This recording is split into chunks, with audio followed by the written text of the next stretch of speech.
আলহামদুলিল্লাহ, আমাদের শাক বাগানের শাক তোলা হচ্ছে।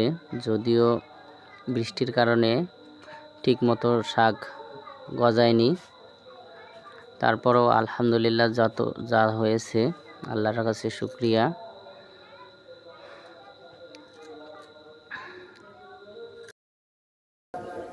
মাগো, তুমি শাক তোলেন? কে খাবে? কে খাবে? মারিয়াম শাক খাবে। আর কে খাবে? আর কে খাবে? আর কে খাবে?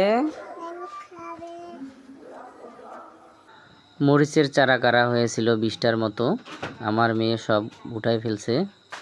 এখন যদিও 2-1টা আছে, দেখেন মেয়ে আবার ওটাও তুলতে চাচ্ছে।